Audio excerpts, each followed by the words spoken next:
1 minute একটা গল্প শোনেন। যশোরে বাড়ি আমার কবির বিন সামাদ ভাইয়ের। ইন্ডিয়াতে গেলে পরে আপনাদের বেনাপোল হয়ে যাওয়া লাগবে। বেনাপোলে একদিন রাত 9টার সময় একটা লোক ধরা পড়লো, ভারত থেকে চলে এসেছে। বিজিবির ভাইরা তাকে ধরে পরীক্ষা করে বলল, তোমার কাছে কি? পাওয়া গেল একটা সাইকেল, আর সাইকেলের ভিতরে পাওয়া গেল একটা বস্তা।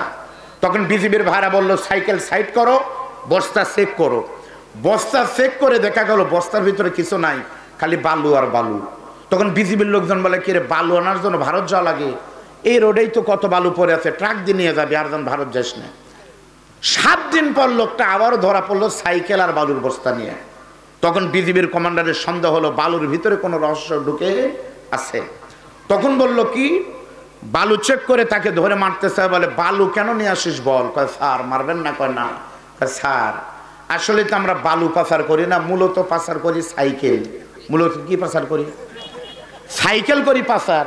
আর ধরা পড়ার পরে আপনি বলেন সাইকেল সাইড কর, বালুর বস্তা চেক কর। তো বালুর বস্তায় একটাই, খালি যায় আর আসে, প্রতি চালানে পরিবর্তন। আর সাইকেল চালান প্রতি 12,000 লাভ। ক্যামেরা না থাকতো, ভিডিও না থাকতো, যারা আওয়ামী লীগ করেন বঙ্গবন্ধুর ভাষণকে তারা শুনতে পারতেন। যারা বিএনপি করেন শহীদ জিয়া রহমানের ভাষণ শুনেন কি স্বপ্নে না ভিডিওর কারণে? যারা যে দল করে, যারা ওয়াজ শুনে। আমার চাচা আপনাদেরই এই উল্লাপাড়ার কৃতি সন্তান। উল্লাপাড়াতে আসলে এমন কোনো বক্তা নাই যার কথা মনে পড়ে না। আল্লামা মরহুম রেজাউল করিম কাউসারি আজকে দুনিয়াতে নাই, কিন্তু কাউসারি সাহেব জীবিত আছে কার মাধ্যমে? এই মিডিয়ার মাধ্যমে। এই মিডিয়ার মাধ্যমে আপনাদের এই ফলিয়ার মাহফিল, আপনারা যাবেন, গ্রামের নাম ফলিয়া, আমরা যাব বলিয়া, আপনারা যাবেন চলিয়া, কাল থেকে ওয়াজ যাবে হারিয়া, একটা অত থাকবে না। এই মিডিয়ার মাধ্যমে আপনারা কি মনে করছেন এই মুহূর্তে এখানে যদি 10,000 লোক থাকেন নারী পুরুষ, এই মুহূর্তে এই ফলিয়া গ্রামের ওয়াজ শুনতেছে সারা পৃথিবীর 150 কোটি মুসলমানের ভিতরে কোটি কোটি মুসলমান। এর একটা ফিডব্যাক আছে। সুতরাং আপনি এটা বুঝেন নাই যে এটা কি জিনিস, সুতরাং আপনারা একটু মেনে নেন। মন খারাপ করতেছেন? আমি যেহেতু নতুন আপনাদের এলাকায়, বেশি ডিস্টার্ব করবো না। তবে উল্লাপাড়া আমি বহু মাহফিল আগেও করেছি, কিন্তু এত বড় উপজেলা যেখানে যাই সেখানেই নতুন মনে হয়। ওইদিকে সলপ, তারপরে কালীগঞ্জ, নব্বচর না কি বলে, চর কালীগঞ্জ, তারপরে কয়রা, সরাতলা, বামনডাঙ্গা, বহু জায়গা মাহফিল করেছি। আপনাদের এলাকা নতুন, বড়হর। যাই হোক, নতুন পুরাতন কোনো কথা না, আলোচনা হবে কোরআন থেকে। আর কোরআন থেকে আলোচনা বাংলাদেশের বক্তা হলেও করবে, সৌদি আরব থেকে আসলে আলোচনা হবে কোথা থেকে? আর কোরআনের আলোচনা শুনলেও লাভ, বললেও লাভ। সুবহানাল্লাহ বলেন। আমরা আলোচনা শুরু করার পূর্বে কোরআনের পরিচয় দিচ্ছি। কোরআনের পরিচয় দিচ্ছেন আমাদের আল্লাহ। ধরে বলেন কে? আল্লাহ রাব্বুল আলামিন বলেন, নবী বলুন, কুল লাউ কানাল বাহরু মিদাদাল লিকালিমাতি রাব্বি লানাফিদাল বাহরু ক্বাবলা আন তানফাদা কালিমাতু রাব্বি ওয়ালাউ জিনা বিমিসলিহি মাদাদা। আপনাদের আল্লাহু আকবারের স্লোগান কি এর থেকে জোরে হয় না? আল্লাহু আকবার। শিক্ষা গ্রহণ করেন। আমরা সবাই মিলে যত জোরে আল্লাহু আকবার বললাম, আল্লাহু আকবার হলো নির্দলীয় স্লোগান। জোরে বলেন, কথা ঠিক না ঠিক? এই আল্লাহু আকবার যতদিন পর্যন্ত মুসলমানের বাঘের মতো ছিল, ততদিন পর্যন্ত ইহুদিরা, জারজ রাষ্ট্র ইসরায়েল কেন, কোনো বেঈমান মুসলমানদের সামনে দাঁড়ানো সাহস পায়নি। জোরে বলেন, কথা ঠিক না ঠিক? এই জন্য বলা হয় বাংলাদেশে মায়ের পেট থেকে সন্তানের জন্ম হয়, আর ফিলিস্তিনে মায়ের পেট থেকে বাঘের বাচ্চা জন্ম নেয়। জোরে বলেন, ঠিক না ঠিক? ইউটিউবের ভিতরে দেখলাম ইহুদিরা এসে গুলি করতেছে, আর 5-6 জন মুজাহিদ শুধুমাত্র পাথর নিয়ে তাকবীর দিয়েছে। এই তাকবীরের ধ্বনিতে বন্দুক রেখে দৌড় মারছে। এর কিন্তু একটা শক্তি আছে। আমরা ওই রকম একটা তাকবীর দিব, আপনাদের আপত্তি আছে? দেন তো, লিল্লাহি তাকবীর। হলোই তো না? খুশি আপনারা? আল্লাহকে খুশি করার জন্য আর একটু জোরে দিতে হবে। প্রথমে আপনারা দিবেন, যারা এই ফলিয়া, পুঠিয়া, পূর্ণিমাগাতি, 6 বেরিয়ে 4 গ্রামের যারা আছেন, প্রথমে তারা বলবেন, বাইরের লোক চুপ থাকবেন। আমরা একটু দেখব কারা বর্তমানে ভালো পজিশনে আছে? ভিতরের যারা আছেন 4 গ্রামের তারা দেন তো লিল্লাহে তাকবীর। এবার বাহিরের ভাইরা দেন লিল্লাহে তাকবীর। কারা পারল? এইবার জোরে স্লোগান দিতে হবে 2 কারণে, আল্লাহকে খুশি করার জন্য, আর দ্বিতীয়ত আপনাদের চেয়ারম্যান সাহেব উনি তো না, চেয়ারম্যানের আগমনের জন্য। 2 কারণে জোরে দেওয়া লাগবে, ঠিক আছে? আমার সঙ্গে 2টা হাত তোলেন, সকলেই মিলে একটা স্লোগান দেন, লিল্লাহে তাকবীর। আল্লাহ কবুল করুন, সকলে বলেন আমিন। আলহামদুলিল্লাহ।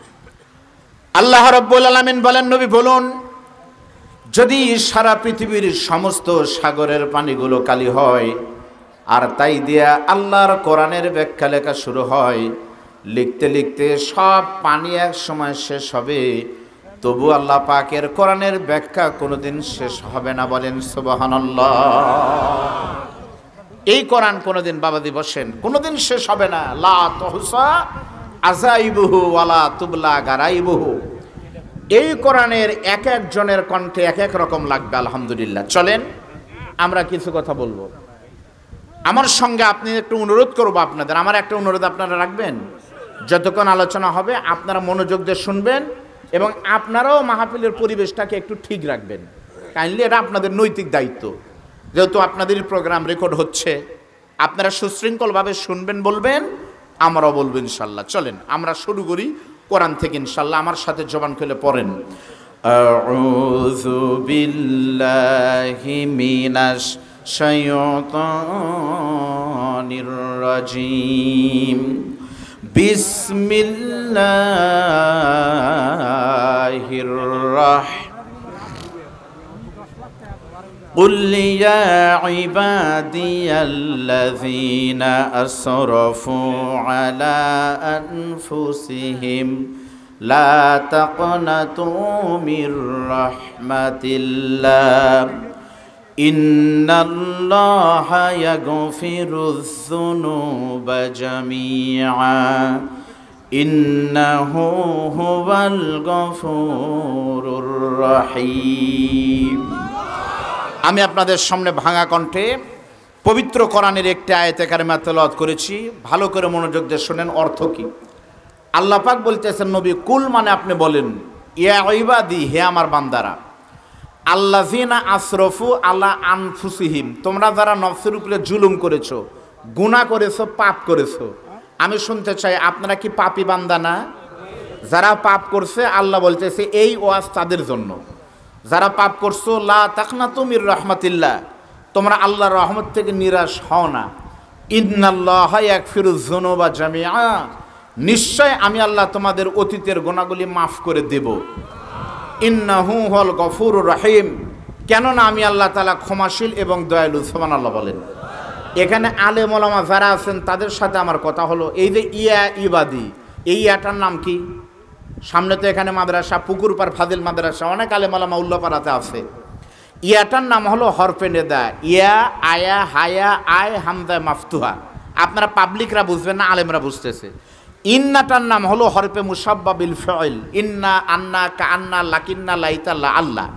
তার মানে আল্লাহ বলতেছে, এই আরবি গ্রামারের চশমা দিয়ে তাকালে আয়াতে আমরা পাই, কেউ যদি গুনাহ করার পরে হতাশ হয়, আল্লাহ বলতেছে হতাশ হওয়ার দরকার নাই, গুনাহ করার পরে আমার কাছে মাপ চাও, মাপ চাইলেই তোমাদের গুনাহ ঝরে পড়ে যাবে, মাপ করে দিব। সুবহানাল্লাহ।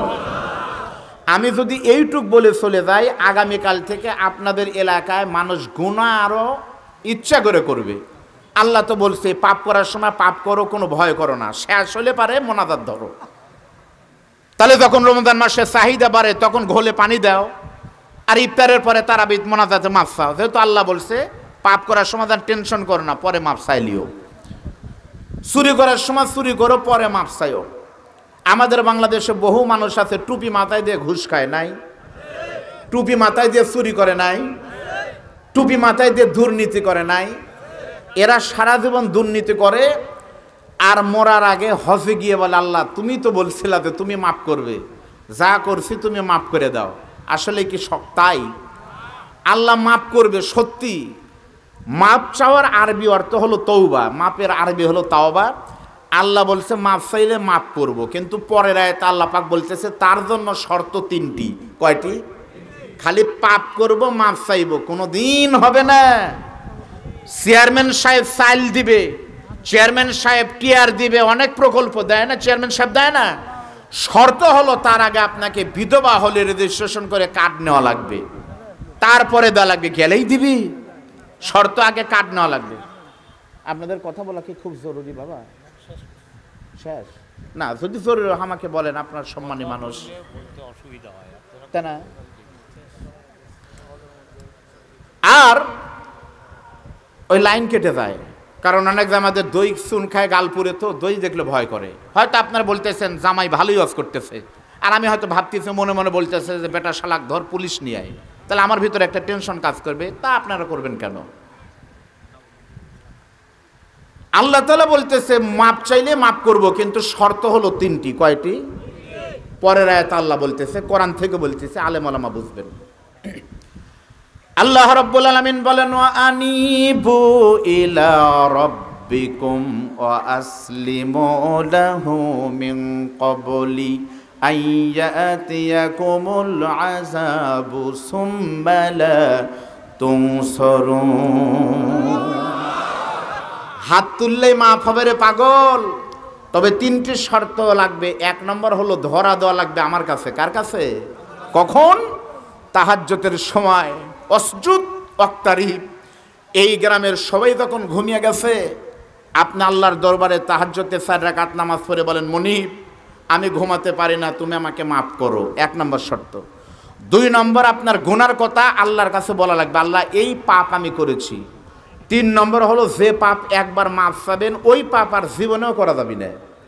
আল্লাহ চুরি করছে মাফ করো, এরপরে ডাকাতি কেন, একটা স্যান্ডেলও চুরি করা যাবে না। যা করছেন যেটাই একবার মাফ চাবেন, ওই পাপ আর করা যাবে না। শর্ত কয়টি? আর সময় কখন? আলেম ওলামা জানেন, হাদিস শরীফে আছে যে যখন গড়গড়া উঠবে তার আগে, মানে মৃত্যুর সময় গড়গড়া উঠে না, তার আগে পাপ মাফ চাওয়া লাগবে। আর আমাদের বাংলাদেশে পাপ করে যৌবনে, মাপ চাও বুড়া হলে। জোরে বলেন ঠিক না ব্যাটি? চামড়া যখন থাকে টাইট, আল্লাহর সাথে করে ফাইট। চামড়া যখন হয় ঢিল, আল্লাহর কাছে দেয় মিল। আল্লাহ বলতেছে দরকার নাই। চেয়ারম্যান সাহেব হলো এই এলাকার একমাত্র ব্যক্তি যিনি চাইলে পারে 5 মিনিটে কলমের খোঁচা দিয়ে লক্ষ লক্ষ টাকা করতে পারে, যেদিক সেদিক করতে পারে। চেয়ারম্যান থাকা অবস্থায় যদি উনি নিয়মের ভিতর দিয়ে কাজ করে, নিয়ম মেনে, কোরআন মেনে যদি মানুষের খেদমত করে, চেয়ারম্যান থাকা অবস্থায় ওনার দোয়া আল্লাহ কবুল করবে। ঠিক না ঠিক বলেন? এখন আপনাদের সাবেক কোনো চেয়ারম্যান যদি বলে আমি গত 5 বছর চেয়ারম্যান নাই, এই গত 5 বছরে আমি কোনো অন্যায় করিনি, করবেন কেমনে? আপনার তো চেয়ারম্যানই নাই। এই জন্য যখন সুযোগ আছে তখন মাফ চাওয়া লাগবে। শর্ত হলো এটা, সময় হলো এটা। তাহলে বলেন গুনাহ থেকে মাফ চাওয়ার জন্য শর্ত কয়টি? আর সময় কখন? যখন পাপ তখনই মাফ, যখন পাপ। আল্লাহর কোরআন হাতে নিয়ে বলতেছে এই 3টা শর্ত মেনে এই একটা সময়, আজকে যদি কোনো মানুষ এখানে চুরিও করে থাকেন, এই মাহফিল থেকে যদি তওবার মতো তওবা করতে পারেন, গত রাতেও যদি কেউ লুচ্চামি করে থাকেন, থাকতেই পারে, এই মাহফিল থেকে যদি আপনারা তওবার মতো তওবা করে উঠতে পারেন, এই মাহফিল পারি হওয়ার আগেই আপনার তওবা যদি তওবার মতো হয়, আল্লাহর কসম আল্লাহ আপনাকে জান্নাতি বানায়া তারপরে ফলিয়া থেকে নিয়ে যাবে। সুবহানাল্লাহ বলেন। বলবেন হুজুর দলিল কি? আমার কাছে দলিল আছে, হাদিস থেকে শোনেন। আমার ভাইরা, তওবা শব্দের অর্থ হলো বিরত থাকা, রিটার্ন করা, ব্যাক করা। তওবার জন্য শর্ত হলো 3টি, সময় হলো একটি। এই 3টি শর্তর একটা সময় মেনে যদি কোনো মানুষ তওবা করতে পারে, নবী বলেন কুল্লুকুম খাত্তাউন ওয়া খায়রুল খাত্তাইনা আত-তাওয়াবুন। সমস্ত মানুষ পাপী, কিন্তু সবচাইতে দামি পাপী। পাপ করার পরে যেই মানুষটি তাহাজ্জুদে আল্লাহর কাছে দোকানে হাত তুলবে, ওই মোনাজাত শেষ হওয়ার আগে আমার আল্লাহ তাআলা ওই বান্দার জীবনের সব গুনাহগুলি মাফ করে দিবে। আপনি বলবেন হুজুর আপনার কথা আমার বিশ্বাস হয় না, আমি আপনাদের সামনে বানানো কোনো কথা বলবো না। আলেম ওলামা জানেন, হাদিস শরীফের ভিতরে একটা ঘটনা এসেছে, হাদিসের চোখে দেখেন। প্রখ্যাত মুহাদ্দিস নাম হলো সুফি আবুল্লাহ সামরকান্দি, তিনি বর্ণনা করেছেন তওবাকারীর গুনাহ আল্লাহ মাফ করবে। তার প্রমাণ কি? তওবাকারীর গুনাহ আল্লাহ মাফ করবে যদি শুনতে চান, একদিন আল্লাহ নবীর জান্নাতি সাহাবী, নবীর সাহাবীদের ভিতরে আল্লাহ নবীর দ্বিতীয় নম্বর সাহাবীর নাম হলো হযরতে ওমর। মাইকেরম হলো কে ভাই? আগের মতো করেন, আগেই ভালো ছিল। আপনারা বলেন তো, নবীর জান্নাতি সাহাবীদের ভিতরে দ্বিতীয় নম্বর সাহাবীর নাম কি? আপনারা কেন বলতে পারেন না? গতকাল, আজকে তো শনিবার গেল, গতকাল জুমার নামাজের ভিতরেও, জুমার খুতবার ভিতরে 4 জন সাহাবীর নাম কিন্তু আমরা শুনছি, শুনিনি? থানি খুতবায় অরদাল্লাহু মানি সাহাবাতি আজমাইন খুসুসাম মিনহুম খোলাফাউর রাশিদিন আবু বকর, ওমর ওয়া উসমান ওয়া আলী। তাহলে বলেন তো, 1 নম্বর সাহাবীর নাম কি? আবু বকর। দ্বিতীয় নম্বর সাহাবীর নাম কি? হযরত ওমর।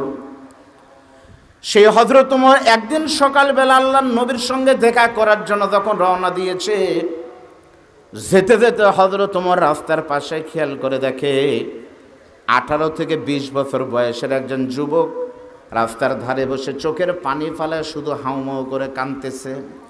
হযরত ওমর যখন দেখলেন একজন যুবক মানুষ কাঁদতেছে, মাথায় টুপি, মুখে দাড়ি, তখন হযরত ওমর মুসলমান দেখে কষ্ট সহ্য করতে পারলেন না, দাঁড়িয়ে গেলেন। দাঁড়িয়ে গিয়ে হযরত ওমর ডাক দিয়ে বলতেছে, মুসলমান ভাই, তোমাকে দেখে তো মুসলিম বলে মনে হয়, তুমি কেন কাঁদতেছো? মেহেরবানি করে একটু আমাকে বলো তো। যখনই বলছে আমাকে বলো তো, ওই যুবক তখন হযরত ওমরকে চিনতে না পেরে বলতেছে, মান আনতা, তুমি কে? যখনই হযরত ওমরকে বলছে তুমি কে, হযরত ওমর তখন বলতেছে, আমি হলাম খাত্তাবের বেটা ওমর। তখন ওই যুবকটা ডাক দেওয়ালে বলতেছে, ওমর রে, আমি যুবক মানুষ রাস্তার পাশে কেন কাঁদতেছে, এর একটা কারণ আছে, তবে আমার কষ্টের কথা তোমাকে বলে কোনো লাভ নাই। আমার কান্নার কথা আমি খুলে বলবো, যদি আমি আল্লাহর নবীর দেখা পাই, আল্লাহর নবীর দেখা পেলে বলবো, তোমাকে বলবো না। হযরত ওমর তখন বলতেছে, উসকুত, চুপ করো, লা তাহজান, টেনশন করো না, তাল ইলাইয়া ইয়া আব্দুল্লাহ, তুমি আমার সাথে চলো, আমি নবীর কাছেই যাচ্ছি। সুবহানাল্লাহ বলেন। তখন এই যুবককে হযরত ওমর এইভাবে, এই ভাইদানা হাত ধরলাম, ধরে নিয়ে আল্লাহর নবীর কাছে চলে গেলেন। গিয়ে নবীকে সালাম দিয়ে বলতেছে, আসসালামু আলাইকা ইয়া রাসূলুল্লাহ। আল্লাহর নবী তখন বলতেছে, ওমর কাইফাল হাল, কেমন আছো? হযরত ওমর বলে, শুকরান ইয়া রাসূলুল্লাহ, ভালো আছি। আপনি কেমন আছেন? ওয়া আনতা কাইফাল হাল? নবী বলতেছে, আলহামদুলিল্লাহ, ভালো আছি। তখন হযরত ওমর বলে, হুজুর আপনার সাথে কথা আমি পরে বলবো, কিন্তু এই যে আমার সাথে যে যুবকটা দেখতেছেন, এই যুবকটা কান্নাকাটি করতেছে হুজুর, কিন্তু কেন কাঁদতেছে আমাকে বলতেছে না, এই যুবকটা আপনার কাছে খুলে বলবে। সুবহানাল্লাহ বলেন। আল্লাহর নবী, বিশ্বনবী তখন যুবককে বলতেছে, বাবা, তোমাকে দেখে তো যুবক তোমাকে মুসলমান বলেই মনে হয়। বলে, হ্যাঁ হুজুর, আমি আপনার সাহাবী, আমি কিন্তু মুসলমান। তাহলে কেন কাঁদতেছে একটু জানতে চাই। মাইয়াবকুকা ইয়া সাহাবী, তুমি কেন কাঁদতেছো একটু জানতে চাই। ওই যুবকটা তখন চোখের পানি ফেলায় কান্দার, বলে, হাবিবুল্লাহ, আমি কান্দার কারণ হলো, আমি এমনি কাঁদতেছি না হুজুর, আমার একটা কষ্ট আছে। নবী তখন বলতেছে, তোমার কি মা মরে গেছে নাকি? তখন বলতেছে, না, আমার মা বেঁচে আছে। তাহলে কি তোমার বাবা মারা গেছে? বলেন, না, তাও যায়নি। তাহলে তুমি কেন এইভাবে কাঁদতেছো? ওই যুবক তখন দাঁড়িয়ে বলে, নবী যে, আমার কান্নার কারণ হলো হুজুর, আমি অনেক বড় একটা গুনাহ করেছি। সুবহানাল্লাহ বলেন। আপনারা বলতে পারেন, হুজুর গুনাহ করছে, আর আপনি আমাদের সুবহানাল্লাহ বলালেন। এই সুবহানাল্লাহ গুনার সুবহানাল্লাহ না, এই সুবহানাল্লাহ হলো পাপ করছে, নিজের থেকে অনুতপ্ত হচ্ছে, তার সুবহানাল্লাহ বলেন। সুবহানাল্লাহ। তাহলে নবীর সাহাবারা গুনাহ করলে নিজের থেকেই ধরা দিত, আর আমাদের বাংলাদেশে ধরা পড়েও অস্বীকার করে। জোরে বলেন, কথা ঠিক না বেঠিক? চেয়ারম্যান সাহেব বলুক, দলিল প্রমাণ সহ অপরাধী ধরা পড়ে, তাও অস্বীকার করে, ঠিক না? আল্লাহর নবী তখন বলতেছে, গুনাহ করছো, কাঁদতেছো, এই পাগলা, তুমি হাদিস পড়োনি? আমি তো নবী বলছি, কুল্লুকুম খাত্তাউন ওয়া খায়রুল খাত্তাইনা আত-তাওয়াবুন, পাপ করা ভালো, তবে মাফ চাইলে গুনাহ মাফ হয়। আল্লাহ বলছে লা তাকনা তুমি রহমাতিল্লাহ, টেনশন করো না। নবী তখন মুসকি মুসকি হাসতেছে আর বলতেছে, এই পাগল, তুমি কি গুনাহ করছো? হাল আশরাকতা বিল্লাহ, তুমি কি শিরক করতে দিবে? ঠিক না ঠিক বলেন? আমাদের বাংলাদেশে কি শিরক নাই? আমাদের বাংলাদেশে শিরক নাই? কোরআনের মাদ্রাসার কোরআনের মাহফিলে একটা মাদ্রাসা চালানোর জন্য ফকিরের মতো ভিক্ষা করতে হচ্ছে। আর বাংলাদেশে না, এই সিরাজগঞ্জে বহু পীরের দরবার আছে যেখানে নামাজ কালামের বালাই নাই, মানুষেরা লক্ষ লক্ষ টাকা দিচ্ছে আল্লাহকে পাওয়ার জন্য। আল্লাহ বাদ দিয়ে, নামাজ বাদ দিয়ে যত বড় পীরের গায়ে আপনি দেন, এটাও পরোক্ষভাবে একটা শিরকের অন্তরাল। জোরে বলেন ঠিক না বেঠিক? মোরা পীরের মাজারে দিচ্ছে। আমাদের বগুড়া আছে ভাই পাগলা, ভাই পাগলার কবরে টাকা দিচ্ছে, চাচা পাগলা দিচ্ছে। আমার বাড়ি নাটোরের সিংড়া, নাটোরের সিংড়ার চলন বিলের ভিতরে একটা পীর আছে, নাম হলো ঘাইসিয়া পীর। ঘাইসিয়া মানে কি? ঘাইসিয়া চোর মানে স্যান্ডেল চুরি করে, প্লাস্টিকের বদনাম চুরি করে, তার নাম হলো ঘাইসিয়া পীর, ঘাইসিয়া চোর। তার কবরে মানুষ হাজার হাজার টাকা দিচ্ছে। অথচ আপনাদের দয় দুইবার আল্লাহ নবীর রওজার কাছে আল্লাহ আমাকে কবুল করেছেন। 2 বার মদিনায় গিয়েছি আমি, 2 বার গিয়েছি। এইবার যখন গেলাম আমার শ্বশুরের সাথে গিয়েছিলাম, এবার গিয়ে দেখি রিয়াজুল জান্নার ভিতরে আগে চাইলে কিন্তু মানুষ বারবার ঢুকতে পারতো, আর এখন কিন্তু একবার, একটা ভিসা দিয়ে একবার ঢুকবেন, এটাই ভালো হয়েছে। 15 মিনিট ঢুকে থাকবেন, একবারে 15-20 মিনিট টাইম দেয়। তা আমি মনে আছে আমার শ্বশুরের সাথে রিয়াজুল জান্নায়, যেখানে দোয়া করলে 100% কবুল হবে, সেখানে আমার শ্বশুর সহ আমরা নামাজ কালাম পড়ে আল্লাহ নবীর রওজার কাছে দিয়ে গেলাম। খুব কাছে দিয়ে, নবীর রওজা, হযরত আবু বকর ওমরের রওজা কিন্তু পাশাপাশি। নবীর রওজার পাশে দিয়ে গেলাম, আর আমি খেয়াল করে দেখলাম যে রওজার ভিতরে 500 টাকার নোট আছে কিনা, 1000 টাকার নোট আছে কিনা। শোনো মুসলমান, মাজারে টাকা তো যদি জায়েজ হতো, পৃথিবীর শ্রেষ্ঠ মাজার হলো মুহাম্মদুর রাসূলুল্লাহ, জায়েজ যদি হতো টাকা নয়, হাজী সাহেবেরা তাদের কলিজা কেটে আল্লাহর নবীর পায়ে দিয়ে আসতো। ধরে বলেন কথা ঠিক না বেঠিক? আমাদের বাংলাদেশে শিরক আছে। এদের করোনা যখন এসেছিল, করোনা কি আপনাদের দিকে আসেনি? করোনা আমাদের বাংলাদেশের বড় একজন মানুষ মারা গেছে, আমি তার নাম বলবো না। একজন শিল্পপতি মারা গেল, নাম বললে অসুবিধা নাই। যমুনা গ্রুপের চেয়ারম্যান নুরুল ইসলাম, যমুনা টিভির মালিক। আমি নিজে ইউটিউবে একটা সংবাদ শুনছি, টিভিতে বলতেছে একটি শোক সংবাদ শুনুন। কোভিড-19 করোনায় বাংলাদেশের বিশিষ্ট বিলিয়নিয়ার শিল্পপতি যমুনা গ্রুপের সম্মানিত এমডি চেয়ারম্যান জনাব আলহাজ নুরুল ইসলাম ঢাকার স্কয়ার হাসপাতালের আইসিইউতে মৃত্যুর সঙ্গে 5 দিন পাঞ্জালোরে গতকাল ইন্তেকাল করেছে। ইন্না লিল্লাহি ওয়া ইন্না ইলাইহি রাজিউন। মৃত্যুর সঙ্গে 5 দিন পাঞ্জালোরিয়া তারপরে মরছে। পাঞ্জালোরা মানে কি? চেয়ারম্যান সাহেব একটা হাত দেন, তাতে আপনি আমাদের আপন, আপনার সভাপতি, আপনাকে বিরক্ত করলে অসুবিধা নাই। ইয়াং মানুষ কিন্তু একটা শ্রেষ্ঠত্ব আছে, ঠিক আছে। পাঞ্জালোরা মানে চেয়ারম্যান সাহেব এইদিকে, আমি এদিকে, এর নাম পাঞ্জালোরা না। এখন চেয়ারম্যানের সাথে যদি আমি নড়তে নড়তে 10 মিনিট পর আমি হারিয়ে গেলাম, তাহলে মানুষ বলবে চেয়ারম্যানের সাথে 10 মিনিট পাঞ্জালোরে বজর রশিদের মিয়ার জামাই হারিয়ে গেছে। তাহলে আজরাইলের সাথে 5 দিন পাঞ্জালোরে উনি মারা গেছে। তাহলে আজরাইলের সাথে 5 দিন মারামারি, এটা কি শিরক না? এরকম আমি যদি শিরক বলি 2.5 ঘন্টা শিরক বলতে পারবো, থাইকোগুলো বলবো না। ভালো করে বুঝেন। আল্লাহ নবী বিশ্বনবী তখন বললেন, তুমি কি শিরক করছো নাকি? ওই যুবকটা তখন চোখের পানি ফেলে কাঁদতে স্যার বলে, নবীজি আমার গুনাহটা শিরকের থেকেও আরো বড় গুনাহ। জোরে বলেন নাউজুবিল্লাহ। আল্লাহ নবী তখন বলেন, হাল কতালতা নাফসা, তুমি কি মানুষ খুন করেছো নাকি? লোকটা বলে, হাবিবুল্লাহ মানুষ মারা তো কোনো গুনাহই না, আমার গুনাহটা এর চাইতে বড় পাপ।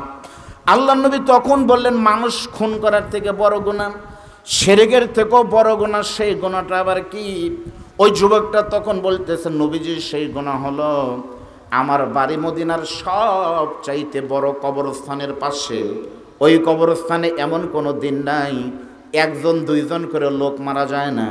যেমন আপনাদের এখানে বিশাল বড় একটা কবরস্থান দেখতেছি, আলহামদুলিল্লাহ। আমি আশ্চর্য হয়ে গেলাম, গ্রামের ভিতরে এই মাঠ কিন্তু ঈদের মাঠ না, এখানে শুধু মানুষ জানাজার নামাজ পড়ানোর জন্যই কিন্তু এখানে অবস্থান করে। তার মানে আমি বুঝেছি ভাইজান, আপনারা লাশের ব্যাপারে, কবরস্থানের ব্যাপারে এতই যত্নশীল, তাই কিন্তু দরকার। আপনারা জানেন দুনিয়াতে 3টা জান্নাত আছে। একটা জান্নাতের নাম হলো জান্নাতুল বাকি। ওই জান্নাতুল বাকি কিন্তু একটা কবরস্থান। হাদিস সাহেবদের বলে দেখেন, দিনে 2 বার শুধুমাত্র খুলে দেয়। ফজরের নামাজের পরে 1 ঘন্টা আর আসরের নামাজের পরে 1 ঘন্টা। যখন জান্নাতুল বাকির ভিতরে আপনি ঢুকবেন, ওটাও কিন্তু কবরস্থান। ওই কবরস্থানের ভিতরে গেলে মনে হয় প্রায় 10,000 সাহাবী জান্নাতুল বাকিতে ঘুমাচ্ছে। গেটে ঢুকতে হযরত ওসমানের কবর, বাম পাশে হযরতে মা আয়েশা ফাতেমার কবর। ওই জান্নাতুল বাকিতে গেলে আপনার মনে হবে আপনি সত্যি জান্নাতের ভিতরে ঘুরতেছে। আমি খুশি হয়েছি এবং চেয়ারম্যান সাহেব আপনাদের অভিভাবক, আমি তার নেতৃত্বে আপনাদেরকে বলবো, এই একটা মডেল কবরস্থান আপনারা করবেন। এখানে ওযুখানা আছে আলহামদুলিল্লাহ, এখানে আপনারা রাস্তা করবেন, লাইট দিবেন, সব কিছু দিবেন। আর আপনাদের মৃত মা বাবাকে এখানে কবর দিবেন। অনেকে আমরা বাড়িতে কবর দিই। বাড়িতে কবর দেওয়া, যদি আমি চেয়ারম্যান হতাম, আমি বলতাম যে আমার ইউনিয়নে কবরস্থানে সারা বাড়িতে কবর কেউ দিলে তার জেল হবে। কারণ বাড়িতে কবর দেওয়া কিন্তু ঠিক না। কি জন্য আমি আপনাদেরকে বলি, এই যে এখানে ভিডিও হচ্ছে, আপনারা বলেন তো এই ভিডিও হচ্ছে কি? এই ভিডিওগুলো মূলত কার জন্য আসতে বলেন তো? বক্তার জন্য। কোন বক্তা? বদরুল রশিদ সাহেবের জন্য, আমার বাবাজির জন্য এসেছে। তাহলে বক্তাকে তোলার জন্য আমার ছোট ভাইরা কিন্তু সে বগুড়া থেকে, সিরাজগঞ্জ থেকে, বহু জায়গা থেকে এই পাগলেরা কিন্তু ছুটে এসেছে না খায়া। কমিটির সুযোগ থাকলে ওদের বিরিয়ানি খাওয়ান দরকার ছিল, থাক এখন দরকার নাই, এরপরে দিয়েন। বক্তার ছবি তুললে চেয়ারম্যান সাহেবের ছবি উঠতেছে না? তার মানে একটা কবরস্থানে যদি কোনো জাহান্নামী মানুষেরও কবর হয়, আর ওই কবরের পাশে যদি কোনো জান্নাতি মানুষের কবর হয়, জান্নাতি কবরে যখন খাবার দেওয়া হয়, আল্লাহ রহমানুর রহিম দয়া করে পাশের জাহান্নামীকেও জান্নাতি বানায় দেয়। আর আপনি যখন একা একা থাকবেন, জাহান্নাম আল্লাহ বলবে পুরো এলাকা শেষ করে দাও, এজন্য মাটি দিবেন কিন্তু একসাথে, ঠিক আছে? ওখানে আমার বাড়ি হলো মদিনার বিশাল বড় একটা কবরস্থানের পাশে, মনে আছে নাকি ভুলে গেছেন? ওই কবরস্থানের প্রতিদিন কিন্তু কেউ না কেউ মারা যায়। হুজুর, ওই কবরস্থানে যখন কোনো মানুষ মারা যায়, আমি কোনোদিন কারো জানাজায় কিন্তু বাদ দেই না। প্রত্যেকটা মানুষের জানাজায় কিন্তু আমি শরীক হই। একজন মুসলমানের প্রতি আরেক মুসলমানের 6টা হক আছে। তার ভিতরে একটা হক হলো, কোনো মুসলমান যখন শেষ বিদায় নিবে, দুনিয়া থেকে যখন কোনো মুসলমান চলে যাবে, আপনারা গিয়ে তার জন্য জানাজা পড়ে তার কবরে মাটি দিয়ে একটু দোয়া করবেন। কারণ ওই মানুষটা যে একবারে চলে গেছে, আর কোনোদিন আপনাদের কাছে কিন্তু কিছু চাবে না। এজন্য মানুষ মারা গেলে তার জানাজায় কিন্তু হাজির হও কিন্তু নবীর সুন্নাত। সুবহানাল্লাহ বলেন। ওগুলোবে আমার এলাকায় কোনো মানুষ মারা গেলে, নারী হোক অথবা পুরুষ হোক, আমি কিন্তু তার কবরে ঠিক মতোই মাটি দেই এবং জানাজা করি। নবী আমার এই জীবনে কত মানুষকে কবরে মাটি দিয়েছি বলতে পারবো না, কিন্তু হুজুর আমি একটা অপকর্ম করি। কি অপকর্ম? দিনের বেলায় যে মানুষটা মারা যায়, ওই মাইয়াটাকে কবরের ভিতরে যখন সকলেই মিলে দিয়ে দেয়, আমি খেয়াল করে দেখেছি হুজুর, লাশটা যদি পুরুষ হয় তাহলে তার শরীরে 3টি। আপনাদের এলাকায় মানুষ মারা গেলে কয়টি? চেয়ারম্যান সাহেব যখন চলে যাবেন তার কবরে কয়টি? এই উল্লাপাড়ার সবচাইতে প্রভাবশালী একজন মানুষের নাম হলো মরহুম এইচ.টি. ইমাম, তাই না? এত বড় মানুষ, তার কবরে যখন মাটি দিয়েছিলেন, চেয়ারম্যান সাহেব ছিলেন না? আপনারা অনেকেই ছিলেন। ঢাকায় যদি হয় তাহলে তার কবরে মানে কাপড় কয়টি? আর আমি নিজে দেখছি আমার চাচা মরহুম রেজাউল করিম কাউসারি কোরআনের পাখিকে যখন আপনাদের উল্লাপাড়ে নিয়ে গেল, আমার চাচার গায়ে কিন্তু কাপড় ছিল কয়টি? 3টি। মানুষ যখন মারা যায়, পুরুষ হলে পারে তার কবরে 3টি। আর মাইয়ারটা যদি মৃত হয়, মাইয়ারটা যদি মহিলা হয়, তার কবরে কিন্তু মোট 5টি মানে কাপড় দেওয়া হয়। অগনবী দিনের বেলায় যখন মাইয়াতকে মাটি দেওয়া হয়, মাটি দিয়ে যখন কবরে সুন্দর করে সমান করে দেয়, যখন সবাই বিদায় নেয়, আস্তে করে যখন নিশি রজনী শুরু হয়, তখন আমি রাতের বেলায় একা একা, যেহেতু আমার বাড়ি কবরস্থানের পাশেই, জানালা খুলে দেখি কবরস্থানের ভিতরে কেউ নাই। বিশ্বাস করেন আজকে কিন্তু 14ই অক্টোবর হাজার হাজার মানুষ আপনার মায়ের কবরের পাশে বসবাস শুনতেছেন। আগামীকাল এই 11টার সময় এসে দেখবেন আপনার মায়ের কবরের পাশে কিন্তু কোনো মানুষ নাই, একেবারে ফাঁকা ময়দান। ওই রকম হুজুর কোন মাইয়াতের কবরের পাশ থেকে যখন মানুষ সরে যায়, রাতের বেলা আমি আস্তে করে তখন কবরের কাছে এসে ধারালো একটা কোদাল নিয়ে এসে, যেই কবরটা আজকে বিকালে নতুন দেওয়া হয়েছে, ওই কবরের উপরে থেকে খেজুরের ডালটাকে সরাই দিয়ে আমার কোদালটাকে নিয়ে নতুন কবরে যখন মাটি চটানোর জন্য চোট মারি, মুহূর্তের ভিতরে উর্বর মাটিগুলো যখন সরে যায়, আমি বাঁশের চারাটার নিচে আস্তে করে সরাই দিয়ে নতুন কবরের ভিতরে নেমে দেখি কবরের ভিতরে কিছু নাই, শুধুমাত্র একটা কাফনের কাপড় পরে আছে। হুজুর তখন তড়িঘড়ি করে মাইয়াতের শরীর থেকে নতুন কাফনের কাপড়গুলো খুলে নিয়ে, ওই কাপড়টা মদিনার একটা মার্কেট আছে যেখানে চোরাই কাফনের কাপড় বিক্রি হয়, আমি ওই কাফনের কাপড় নিয়ে কবরটা আগের মতো সমান করে দিয়ে ওই কাফনের কাপড়টা নিয়ে মার্কেটে বিক্রি করে দেই। ওগো বিশ্বনবী, আমার জীবনে আমি কত নারী পুরুষকে উলঙ্গ করে কাফনের কাপড় চুরি করে বিক্রি করেছি, সেই খবর একমাত্র আল্লাহ ছাড়া কেউ জানে না। আসলেই কিন্তু আমি শুধু চোর না হুজুর, আমি হলাম একজন কাফন চোর। আপনারা বলেন, আপনাদের ইউনিয়নে যদি জুতা চোর ধরা পড়ে, জুতা চোরকে যদি মারেন, চেয়ারম্যান মারতে দিবে? এই জুতা চুরি করছে, আমি 500 টাকা দিচ্ছি, যা। ছাগল চুরির বিচার উনি করে দিবে। কিন্তু কাফনের কাপড় চুরি করে যদি ধরা পড়ে, চেয়ারম্যান পর্যন্ত যাওয়ার আগেই খবর হয়ে যাবে ইন্না লিল্লাহ। জোরে বলেন কথা ঠিক না বেঠিক? আপনারা বলেন তো এর থেকে বড় চোর কি হয়?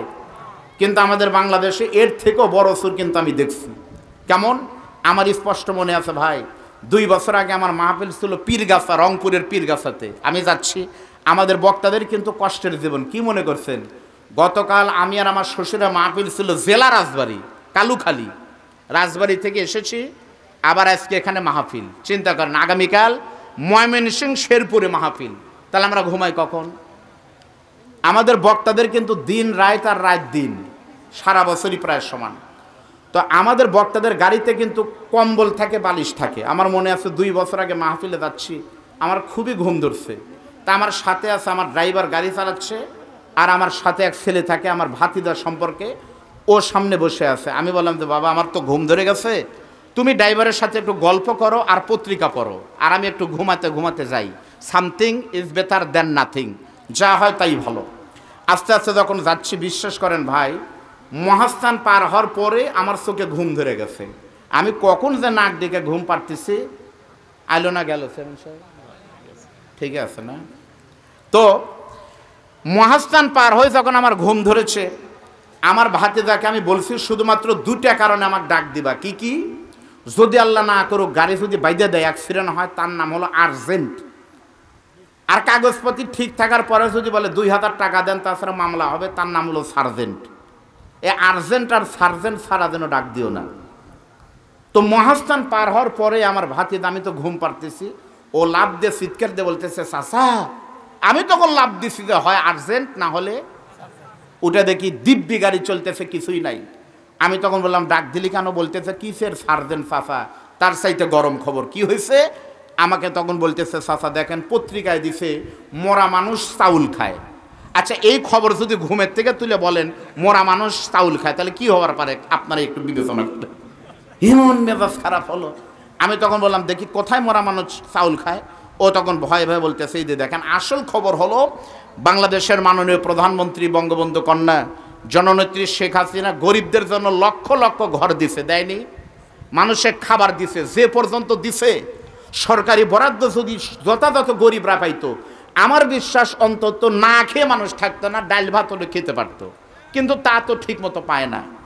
আমাদের নওগাঁর এক পাতি নেতা ওই এলাকায় গত 20 বছরে যত মানুষ মারা গেছে অধিকাংশ মোরা মানুষের নামের তালিকা করে ওই তালিকা খাদ্য অধিদপ্তরে জমা দিয়ে মোরা মানুষের নামের চাউল তুলে নেতা খায় শেষ। তখন সাংবাদিকরা দিচ্ছে কে আব্বাস আলী তো মারা গেছে 12 বছর আগে, আর এই বেটা আজকে আব্বাস আলী চাউল তুলে নিয়ে গেল। তার মানে তারা বলছে তাহলে বাংলাদেশে মোরা মানুষও চাউল খায়, তাহলে 12 বছর আগে মোরা মানুষের চাউল যারা তুলে খায় এই সরেরা জুতো সরের চাইতে বড় সর। ধরে বলেন ঠিক না? আল্লাহ নবী বিশ্বনবী তখন বলতেছে, তারপরে কি হলো? ওই যুবকটা তখন কাঁদতেছে আর বলতেছে, নবীজি আমার এই জীবনে কত মানুষের শরীরে কাফন চুরি করেছি বলতে পারবো না, কিন্তু গতকাল আমার জীবনে একটা মারাত্মক ঘটনা ঘটে গেছে। আল্লাহ নবী বলতেছে, বাবা কি হয়েছে? ওই যুবক তখন কাঁদতেছে আর বলতেছে, ওগো আল্লাহর পয়গম্বর, আমি হলাম আপনার সাহাবী, হুজুর শুনে নেন। আমাদের এলাকার সবচেয়ে সুন্দরী এই তরুণী উর্বশী 17 বছরের একটা মেয়ে গতকাল আমাদের এলাকায় মারা গেছে হুজুর। মেয়েটার অকাল মৃত্যু হয়েছে।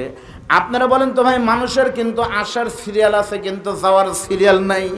আইনামা তাকুনু ইউদরিকুমুল মাউতু ওয়ালাউ কুনতুম ফি বুরুজিম মুশাইয়াদা। মানুষ দাদা আগে আসবে, তারপরে তার নাতি আসবে, কিন্তু আসার সিরিয়াল আছে, কিন্তু যাওয়ার কিন্তু কোনো সিরিয়াল নাই। আপনারা যদি দেখতে চান ফিলিস্তিনের দিকে তাকায় দেখেন, বাবার সামনে সন্তানের মৃত্যু হচ্ছে না? চেয়ারম্যান সাহেব বলো ভাইরা আমার, আজকে মৃত্যুর মিছিল। আজকে যদি গাজার কথা বলি, এই কোরআন বুকে নিয়ে কান্দা ছাড়া আমাদের কোনো উপায় নাই। আপনাদেরকে ফিলিস্তিন সম্পর্কে 1 মিনিট বলা দরকার, এটা আমার অধিকার। আপনাদেরকে বলতেছি, ফিলিস্তিনে বর্তমানে যে পরিস্থিতি দেখলাম গত 2 দিন আগে, একই মায়ের 2টা যমজ সন্তান, বুলেট লেগেছে দুইজনেই মৃত্যুর শয্যায় শায়িত, আইসিইউতে আছে। একদিন চিকিৎসা হওয়ার পরে এক ভাই মারা গেছে আর অন্য ভাই পঙ্গু অবস্থায় পড়ে আছে। তখন ওই ভাইটা কাঁদতেছে আর বলতেছে, আমার ভাইকে তোমরা একটু মৃত লাশটাকে আমার কাছে নিয়ে আসো, আমি তো উঠতে পারতেছি না। বড় ভাই মারা গেছে, ছোট ভাই উঠতে পারতেছে না, শুধুমাত্র মুখটা বের করে দিয়ে মৃত ভাইয়ের কপালে চুমু দিচ্ছে। তাকে প্রশ্ন করা হলো, তুমি কেন কাঁদতেছো? বলতেছে, আমার ভাইয়ের জন্য কাঁদতেছি না, কাঁদতেছে আল্লাহ আমার ভাইয়ের রক্তের বিনিময়ে হলো পৃথিবীর প্রথম কিবলা বাইতুল মুকাদ্দাসকে যারা সন্তানদের হাত থেকে তুমি রক্ষা করো, আল্লাহ কবুল করুন। জোরে বলেন আমিন।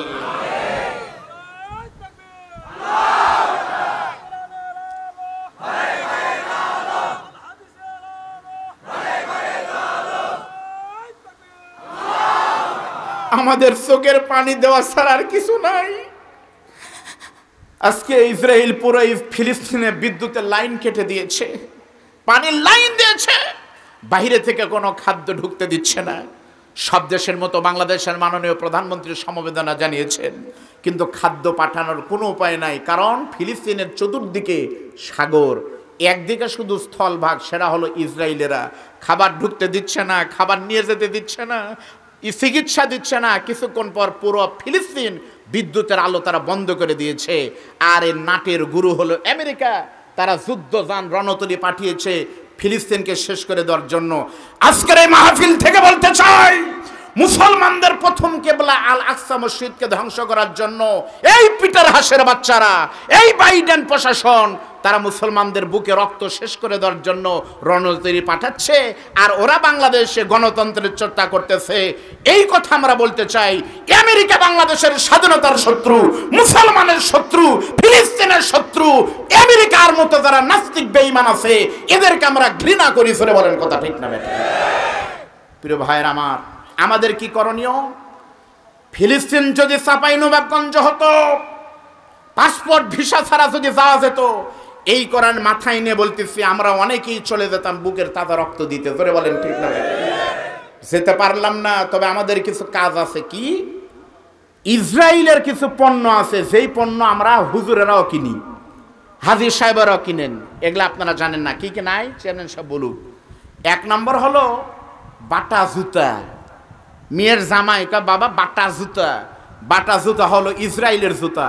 আজ থেকে বাটা জুতা পায়ে যাদের আছে, বাটা জুতা ফালাই দেন, পাও থেকে শুরু হলো বাটা জুতাকে 3 তালাক। পারবেন আপনারা? 2 নম্বর হলো লাক্স সাবান, লাইফ বয় সাবান, ডাব সাবান, ইসরায়েলি পণ্য। এভাবে যদি আমি নাম বলি বহু বলতে পারবো। আর একটা হলো পেপসি, 7 আপ, কোকো কোলা। আমাদের হুজুরদেরকে বলে, হুজুর একটু খান, কি বলতেছে ওটা পেপসি, বের করলে ফস করে শব্দ হয়। এই ফস শব্দ হলে পারে 30 টাকার মাল 10 টাকার হয় না, এইটুক হয়ে যায়। পেপসি মানে কি? PEP, পেপ, SIC, পেপসি মানে কি? আমি প্রথম তিনটা বলবো না, তবে শেষের অর্থ হল এসতে সেব, আইতে ইসরায়েল।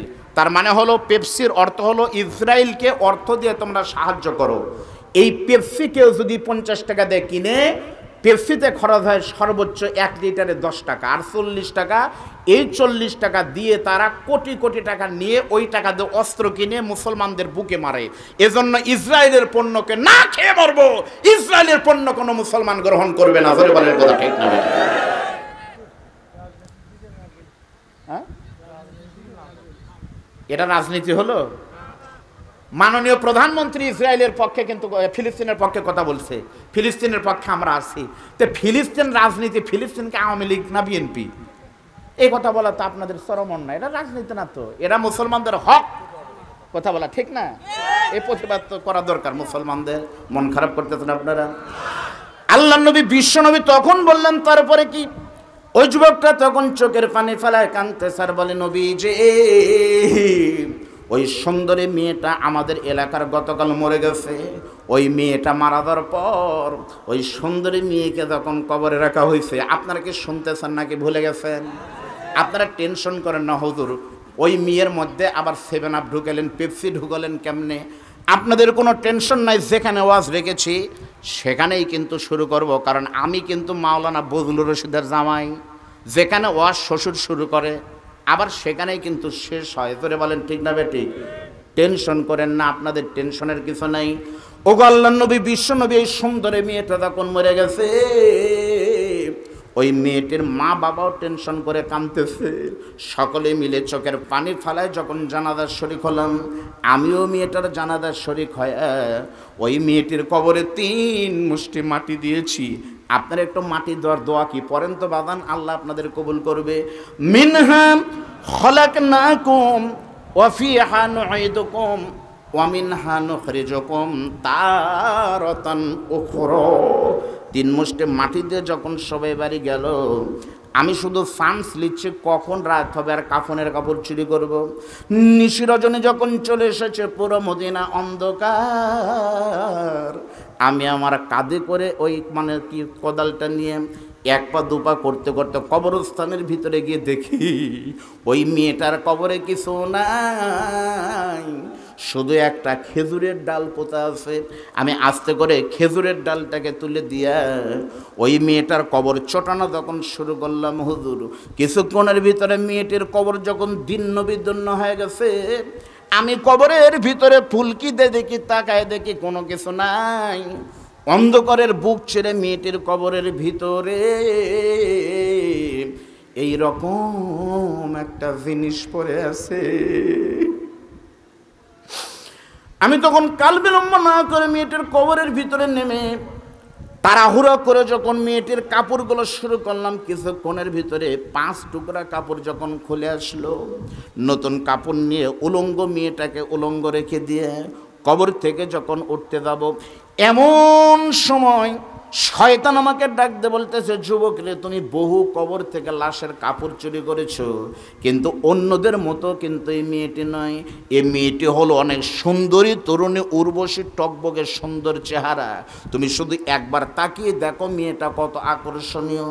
শয়তানের ধোকায় পড়ে তখন আমার হাতের লাইটটা যখন মেয়েটির বুকের উপর মেরেছে, ওই মেয়েটির আকর্ষণীয় কেশ দেখে, তার পলকগুলো দেখে, তার গাল দেখে, মুখ দেখে আমি নিজেকে ঠিক রাখতে পারিনি। জরা ভুরু দেখে আমি নিজেকে ঠার সংবরণ করতে পারিনি। বুকের দিকে তাকানোর পরে আমি সব ভুলে গিয়ে শয়তানের ধোকায় পড়ে কবরের ভিতরে ওই মেয়েটির সঙ্গে আমি জেনায় লিপ্ত হয়েছি। ভাইরা আমার, ভাগ্য পরিবর্তন যদি হয়ে যায়, আজকের মাহফিল আপনাদের জান্নাতে যাওয়ার একটা ওসিলা হবে। কারণ তওবার আলোচনা চলতেছে, হাদিস কিন্তু শোনাচ্ছি। দিল মন কিন্তু একটু পরিষ্কার করেন, রাজনীতির খেতাপুরি বাদ দেন, দল মত সব বাদ দিয়ে আল্লাহ নবীকে মনে করে ওয়াজ শোনেন, তাহলে কাজ হবে, তাছাড়া খালি অশ্বনা কোনো লাভ হবে না।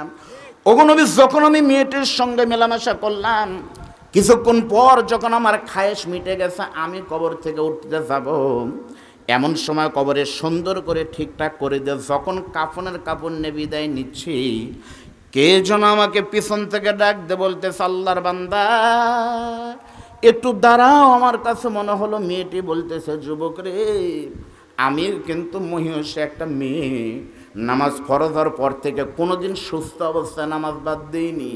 আমার এই মুখটা জীবনে কোনো পরপুরুষ কিন্তু দেখেনি। কারণ হলো অকর্ণা ফি বুয়ুতিকুন্না ওয়ালা তাবাররাজনা তাবাররুজাল জাহিলিয়াতিল উলা। আমি বরকা মেনেছি, পর্দা মেনেছি। কত যুবক আমাকে পাওয়ার জন্য প্রপোজ করেছে, কিন্তু আল্লাহর ভয়ে কারো ডাকে সাড়া দেয়নি। আমাকে পৃথিবীতে শুধুমাত্র দুইজন পুরুষ দেখেছে বরকা ছাড়া। একজন হলো আমার জন্মদাতা বাবা, আর 2 নম্বর হলো আমার কলিজার টুকরা ভাই।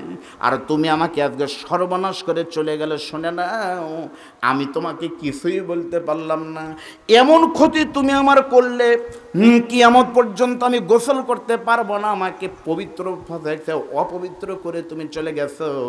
ওই আল্লাহর শপথ করে বলতেছি, কিয়ামতের দিন সেদিন আল্লাহ বলবে, ইকরা কিতাবাকা, তুমি কিতাব পড়ে পড়ে আমল নামায় হিসাব দাও। ওই কঠিন কিয়ামতের দিন আজকের এই অন্ধকারের বিচার কিন্তু হবে সব হাসরবাসীর সামনে। এই কথাটা মনে রেখে দিও। হুজুর এই কথা বলে মেয়েটি নাই হয়ে গেছে, তারপরে আমার বুকের ভিতরে ধরপড় করতেছে, কিয়ামতে আমার কি হবে। হুজুর এই জন্য আমি কাঁদতেছি। বলেন তো, আমার এই গুনাহ কি আল্লাহ মাফ করবে নাকি? আমি এখানে জানি আপনারা চুরি করতে পারেন, কিন্তু কাফন চোর তো কোনোদিন করেননি। এখানে লুচ্চা থাকতে পারেন, এখানে হয়তো কেউ খারাপ কাজ করেছেন, কিন্তু মৃত লাশের সাথে তো করেননি। আল্লাহর কসম, হাদিস থেকে বলতেছি, সেই গুনাহ কিন্তু আল্লাহ মাফ করে দিবে। একটু পরে বুঝতে পারবেন। তাহলে এত বড় গুনাহ যদি আল্লাহ মাফ করে, আপনার আমার গুনাহকে আল্লাহ মাফ করবে না? অবশ্যই করবে। তার আগে আমি শুধু আপনাদের 2 মিনিট লাগবে ওয়াজটা করতে, শুনতে চাই। আপনাদের এই যে সুন্দর কবরস্থান, আমার বুকটা ভরে গেছে। এই কবরস্থানে অথবা অন্য কোনো জায়গায় আপনাদের ভিতরে কার কার মা মরে গেছে? আপনারা একটু দেখান তো, হুজুর আমার মা নাই। বাড়িতে গিয়ে কে আর ডাক দিতে পারবেন না, মা মা দরজা খোলো, এই কথা বলতে পারবেন না? মা নাই কাদের? আরে আমার ভাইজান চেয়ারম্যান সাহেবের মা নাই, হাত নামান। আমার মতো হতভাগার তালিকায় কারা আছেন? আব্বা আব্বা আব্বা নাই কাদের? আজকে প্রায় 2 মাস পরে আমার বাবার কবরের পাশে গিয়ে আমি আজকে সকালবেলা বাবার কবরের পাশে গিয়ে কবর ধরে কাঁদলাম আর বললাম, বাবা তুমি মাহফিলে গেলে পরে, আমার বাবা ছিল অসুস্থ রোগী, ক্যান্সার রোগী। কিছুক্ষণ পর মোবাইল করে আমার অশুনতো। কবর ধরে বললাম, বাবারে 5 বছর হলো তুমি তো আমার অশোনার জন্য আর মোবাইলে কল দাও না। এখানে অনেক মানুষ আছেন যাদের বাবা থাকলে হয়তো এখানে বসে ওয়াজ শুনতো। এরকম হতভাগা তাদের আছেন। ছোট্ট মুখে বলতেছি, 3 জনের দোয়া কবুল হয়, নবী হাদিসে বলেছেন। তার ভিতরে মুসাফিরের দোয়া। শুনে রাখবেন, পাহাড় যত বড়ই হোক আকাশের নিচে, এই নদীতে মাছ যত বড়ই হোক পানির নিচে, তুমি সন্তান যত বড় হও, তোমার জান্নাত তোমার মায়ের পায়ের নিচে। ওই মা যাদের কবরে গেছে, এখানে অনেক মানুষ আছেন মায়ের কবরে 1 মাসও যেতে পারেন না। এই নবীর ঘর মাদ্রাসা, আপনাদের মাদ্রাসা, আমার বুক ভরে গেছে। আপনাদের এই মাদ্রাসার 3 জন ওস্তাদ, মাদ্রাসার ছোট ছোট ছাত্র, এই ছাত্রগুলো যখন ইয়াসিন পড়ে আপনার মায়ের জন্য দোয়া করে, ওই আল্লাহকে সাক্ষী রেখে বলতেছে, আল্লাহর আকাশে থাকতে পারে না, এতিম বাচ্চাদেরকে বলে তোমাদের উদউনি আস্তাজিব লাকুম, তোমাদের চাওয়াগুলোকে পূরণ করে দিলাম। ওই এতিম বাচ্চাদের চোখের দিকে তাকিয়ে মুসাফিরের দোয়া কবুল হিসাবে আপনাদের কাছে আমি 5টা মিনিটের জন্য ভিক্ষার হাত পাতালাম। মার কবরের জন্য, মার কবর জান্নাত করার জন্য আপনাদের ভিতরে আমার মাত্র কয়েকজন মানুষ, আমার সব মিলে 1 লক্ষ টাকার টার্গেট। আপনারা মেহেরবানি করে মোটামুটি 50 করেন, আর 50-এর ব্যবস্থা আমি করতেছি। এইবার আপনারা ওই ইয়েগুলো দেন। কি কি মাছ ধরছেন এখন আরতে দেন, বেছে দিয়ে।